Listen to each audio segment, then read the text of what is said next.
my great pleasure to introduce Lindie Clark. Lindie is the Academic and Program Director of PACE here at Macquarie. And prior to that role, she was the Director of the University's Health Studies program, where she ran PACE units for many years. And one of those, I think, won an ALTC in the day citation for outstanding contributions to student learning. Prior to joining Macquarie, Lindie worked in a range of regulatory agencies in the health, employment and industrial relations field, was a Harkness Fellow, completing a Master of Public Administration at Harvard's Kennedy School of Government in the 90s, and is also a trustee of the Dusseldorf Skills Forum. Seeing students apply their university learning in real-world settings and realising the valuable contribution that they can make to the broader community is one of the most rewarding experiences Lindie's had in her career. And on that note, I'll introduce Lindie Clark to tell us about the Macquarie PACE experience.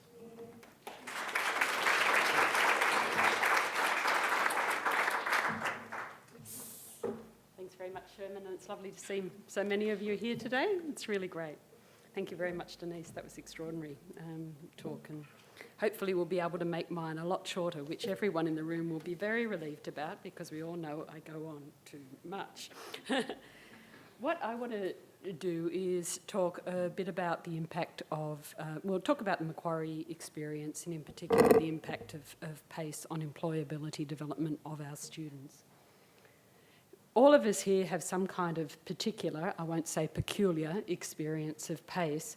So what I want to do is just outline a bit of the diversity of the program, so talk a little bit about how it works and the different forms it takes, before going on to talk about the theory that we have, or the mechanisms through which we think that PACE makes a difference to student employability development.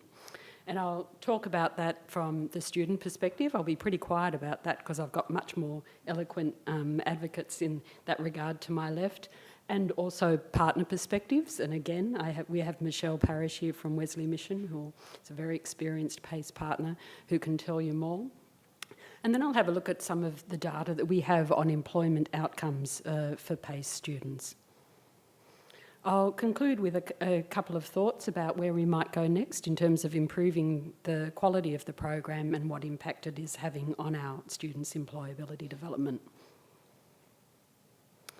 So, a little bit about the program, pardon me, a little bit about the program itself. I won't go on, but it's an institutional-wide work-integrated learning initiative, and it really provides students with the opportunity to apply their classroom learning in practice before they graduate, and to do so under the care and supervision and support of both academic supervisors and wonderful workplace supervisors as well. So one of the key principles of the program is reciprocity. As you can imagine, students get a lot of professional and personal development opportunities through PACE, but a really vital component of why PACE works is that the program is mutually beneficial, that there's the activities that students are engaging with partners in are actually meeting those partners' needs and goals. It's a big enterprise adopting an institutional approach to work-integrated learning, and we've been implementing the program over well, it took 5 years to implement it to full phasing in, which happened last year. So the initial PACE units actually started a little bit before 2012, but we had about 20% of students involved in PACE from 2012. As of last year, every single new Macquarie undergraduate student will be doing PACE as part and parcel of their degree. So this year we expect to have about 8,000 students involved in a range of PACE activities. They'll be engaged in PACE through one of 87 different PACE units we now have on the books, and those units are by and large, for the great majority of them, are delivered through individual departments in individual disciplines, but also through faculty-based units that, apart from offering other forms of engagement, also provide the opportunity for interdisciplinary projects. PACE takes a variety of different forms. Denise emphasised the importance of broadening the definition of will beyond just placement-based circumstances Internships and other forms of placement-based will are a key component of the program, but there's also a variety of different ways that students can engage with partners in PACE activities. They range from the partner industry and community partner panels that are a particularly prevalent mode of delivery in Faculty of Business and Economics, and also in arts, through to mentoring and peer-assisted learning activities, community development projects, service learning, peer-assisted learning and mentoring. Students might be engaging in those activities in local, in regional, in national and in international settings, and they'll be engaging with a variety of different partners from the private sector, government, community-based organisations and also not-for-profits. So it really is quite a diverse program, and part of the reason for that diversity is not only that the different industries and different disciplines have different forms of practice-based learning and needed to explore different forms of practice-based learning, but also coping with the scope and scale and diversity of the program, because it is quite an ambitious thing for a university to make a commitment to every single undergraduate student being involved in PACE. We're really glad they did.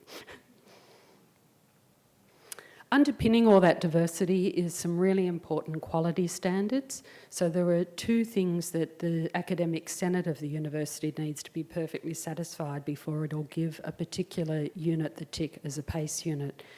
One of those is that there is genuine community engagement, that it's a reciprocal experience for the partner and for the student. That's really vital underpinning of the program. And the second critical underpinning is that the work integrated learning experience is wrapped up and supported and delivered through a rigorous academic framework. So students are supported in their learning before, during and after their will experience, and there's a particular emphasis that, as Denise explained, on reflective practice and reflection around reflection on self, reflection on the experience, reflection on learning, reflection on theory, and how theory and practice and integrate. That's an absolutely critical component of all PACE units. Sorry, this is a bit small, so it's. I'm glad I'm not sitting in the audience. I don't think that I could be able to read it. But what it is trying to encapsulate the mechanisms through which we believe that, or we understand PACE to be having an impact on students' employability development. So the long-term outcome is to increase the graduate employability of Macquarie students, and we see that PACE can make an impact on students' graduate employability through three domain areas. Through the employability of individual students, through the reputation of Macquarie graduates, and finally the reputation of the university more broadly with employers. So I'm going to go through each of those domain areas briefly now. Some Denise has explored so thoroughly that there's little need for me to say anything more, and then to try and have a look at some of the direct and indirect evidence that we have of PACE's impact in those three domains.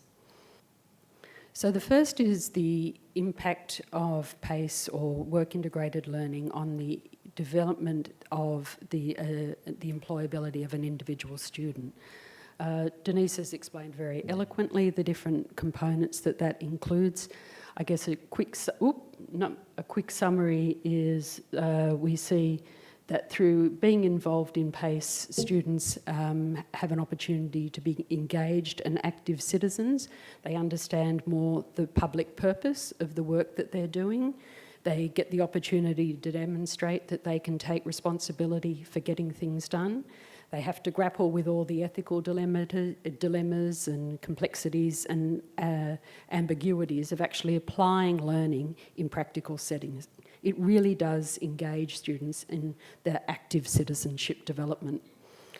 The second area is in terms of work readiness, or more correctly, career readiness. So understanding more about the world of opportunities of careers that people with their disciplinary background can pursue, the development of professional skills, both technical, disciplinary ones, and the non-technical ones, the skills of communication, problem solving and teamwork, and also the growing confidence that so many students have in their own capabilities to make a difference in the workplace.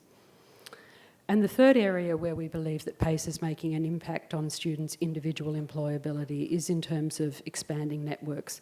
And we're very keen to participate with Denise and also with another colleague, Ruth Bridgestock, who's joined us from Queensland today in a funded project at this stage to explore the role of social networking on employability development, which will be great. So, what sort of evidence do we have that PACE is having an impact in this area? Sherman talked about the first email he got in relation to PACE being in 2009. I think I might have pipped you at the post. I think the first one I got in relation to that was in 2008. And so I've been involved in the PACE program in different sorts of capacities for about 10 years now. And over those 10 years, I've been doing a few other things, but mainly I've been compiling this slide. And it's, you'd think I'd get the setting of the heading right by now, wouldn't you? It's tragic, I need to have more work-integrated learning experience. But these are the consistent themes that I hear from students that they tell me that they get out of the PACE program. So they go to all of the sorts of areas that both Denise and I very briefly canvassed in terms of increasing students' employability development and their sense of purpose and professional development and identity. But I'll leave it to my speakers on the left to talk a bit more about what PACE has meant for them in terms of their individual employability development.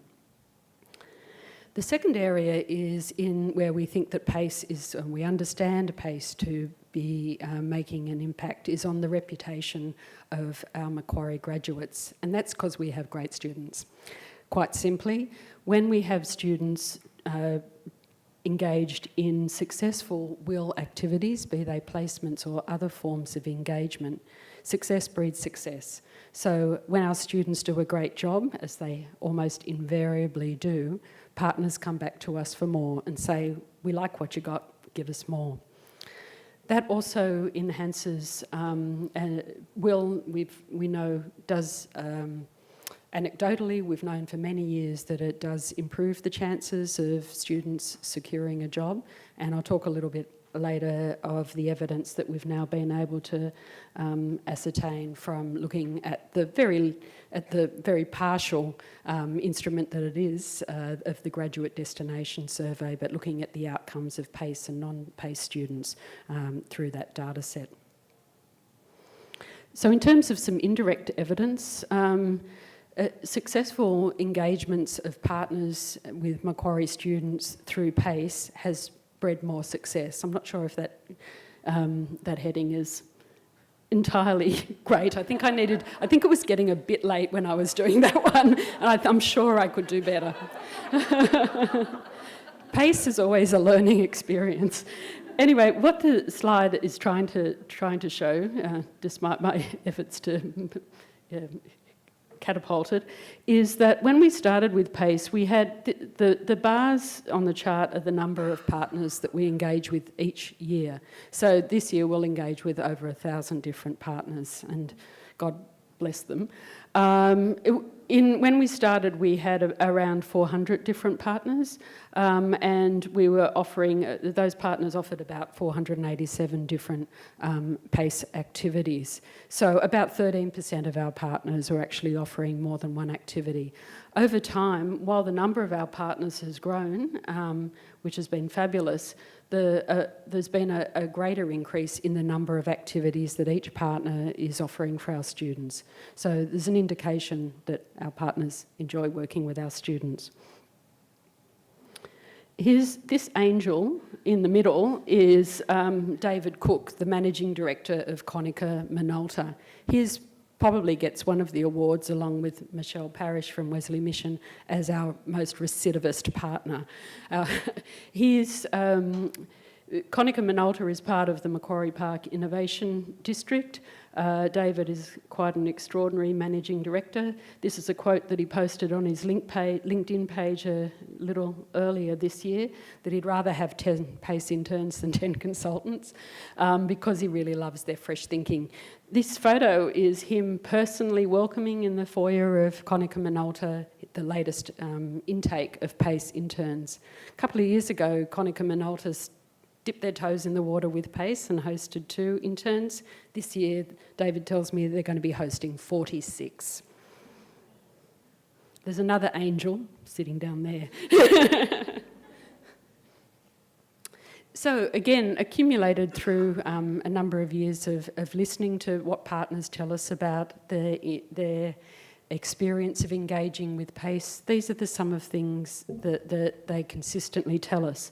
That students bring fresh ideas and perspectives and they challenge the way things are done in workplaces, that they get a project done with the latest disciplinary knowledge. It's an opportunity for them not only to have a recruitment pipeline, but also to do some workforce development with their own staff. So proto managers get to experience in supervising students as well. And very importantly, they also mention the importance of developing a stronger relationship with the university as one of the value adds they see of PACE. The final domain in which we see PACE having or we understand PACE to be having an impact is on the reputation of Macquarie with employers more broadly. So I guess through the multiplicity of relationships that we have with industry and community partners, we see there's opportunities there to deepen and to diversify those relationships beyond just student engagement to also involve things such as collaborative research, the professional development of our respective staffs, having a greater industry and community impact and contribution to curriculum development. It really does nurture a deeper, more multifaceted relationship between the university and our partners. And that kind of comes to increase the interconnectivity buzz, the connectedness buzz of Macquarie as an institution. We're not just an ivory tower sitting in northwest Sydney, we're actually an engaged university, a university that wants to and recognises the need to engage with industry and community. So we did some research with our partners last year with about 50 to 55 different partners who had hosted students across all faculties. And we asked them if they would, amongst other things, what we wanted to know was how we could improve the program. Was it meeting their needs? Are there things we can do to better prepare students? How can we make the experience better for them? Very pleased to report that almost all of them would recommend a Macquarie intern to another organisation, which is always a good indicator of success, and nearly 80% would highly recommend. Interestingly, and this goes to that third domain a lot, about 3/4 of partners rated their relationship with Macquarie as at least a little better than that of with other universities. They were, of course, hosting students from Edith Cowan, or I'm sure they would have we would have been pipped at the post. But a full 2/3 of them actually rated their relationship as significantly better, which is great. Some of the reasons for that was because I think one of the most common replies was, we're not just trying to place students, you don't just want to dump them on us, you're actually interested in a relationship, the students are well supported through the curriculum and they're well prepared. So that's an overview of some of the mechanisms through which we understand PACE to be having an impact on graduate employability and some of the indirect evidence that we have of its impact in 3 different domains. But what I do want to come to now is what about its impact on employment outcomes? So, as Denise has argued, employment outcomes are only a partial indicator of student employability development, and that there's other factors that really affect the chances of an individual student getting a job. Some of those are obviously the industry conditions and the supply-demand dynamics in particular industries. There's a range of different demographic factors, students from a non-English speaking background, international students, depending on where they live, their family, social economic circumstances, their facility with English more generally, their age, gender and disability. All of those factors obviously have an impact on whether a really employable student will actually nab a job. The other thing that we have to really recognise as an institution that's not in the G08 is that students coming from the G08 institutions do have a premium just from the name of the institution that's on their testama. So Denise's research indicates that possibly accounts for about 38% or so of variable employment outcomes. So it's a very significant factor for us to bear in mind. I guess the other thing, and I know this is a long wait for the evidence, but the main instrument that we have to measure employment outcomes is the Graduate Destination Survey, and there are limitations to that, taken just 4 to 6 months after a student has graduated. But it's what we've got, and it's worth having a look at, and it's also really important, and the university deserves to see what the evidence is of PACE having an impact on employment outcomes, because the university has really invested a lot in this program.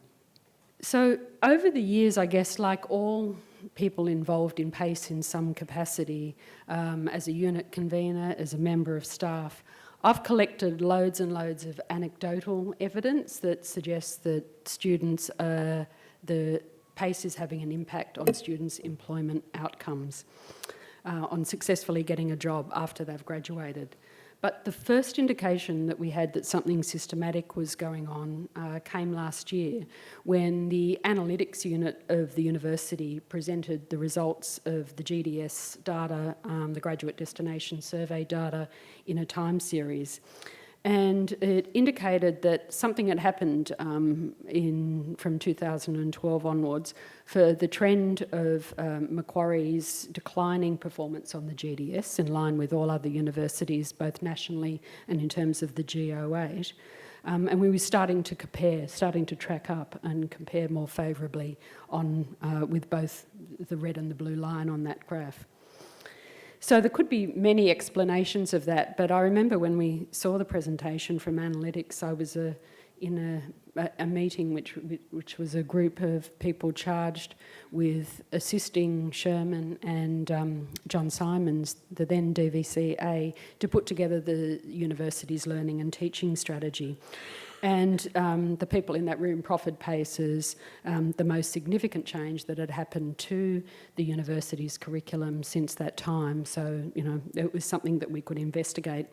The correlation of the uptick with PACE, it certainly warranted some deeper analysis.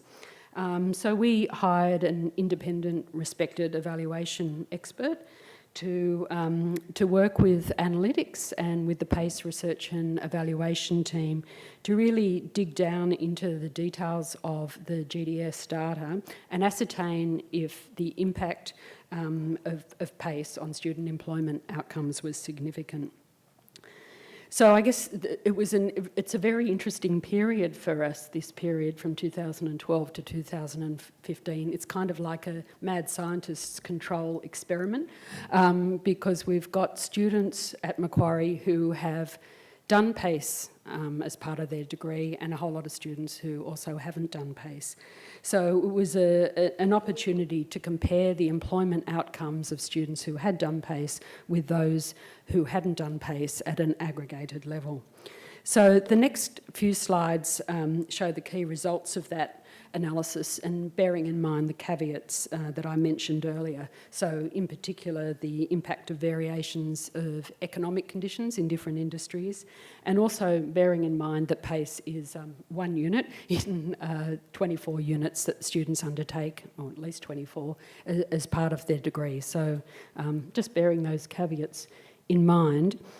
The results of the analysis of digging down into the GDS results for individual students, and we could tell through an examination of their study program whether they'd done PACE or they hadn't done PACE. And the results of that analysis showed that at an aggregated level over 3 years, for which we had data, that PACE does give students a premium in their search for full-time work. So what this table shows is that of the percentage of students seeking full-time work who are actually in full-time work was 66% for people who had done PACE and 63% for non-PACE students. When you have a look at the data for students seeking full-time work who are either in full-time or in part-time employment, a growing part of the economy, we see that the difference is a bit more marked. 85.6% of students who'd done PACE were in that category, as compared to just a shade under 80% for those students who hadn't done PACE.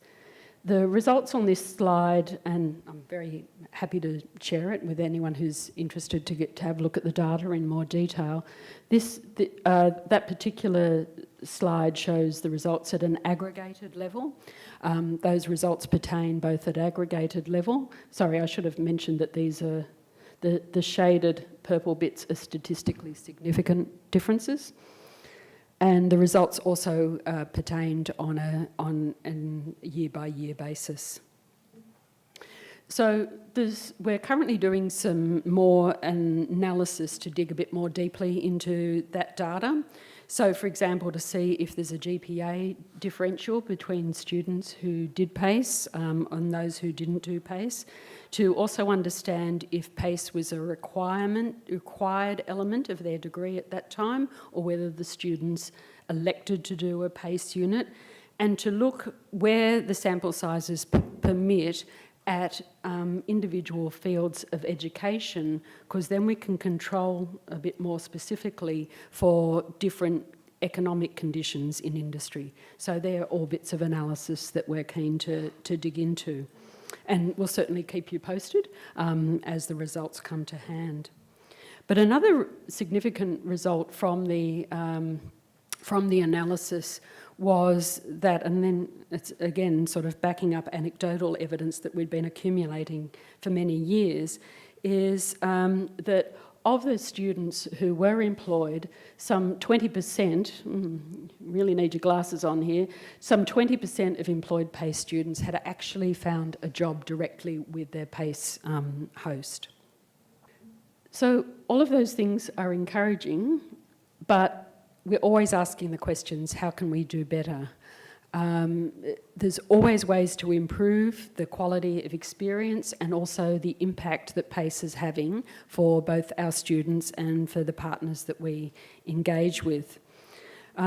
So what the analysis has also indicated to us, some areas that we can further develop, is that this slide breaks down shows the aggregated results that we saw before. So we saw that 66% of students who had done PACE who were seeking full-time work were in full-time work, and on average 85.6% of them were either in full or part-time work.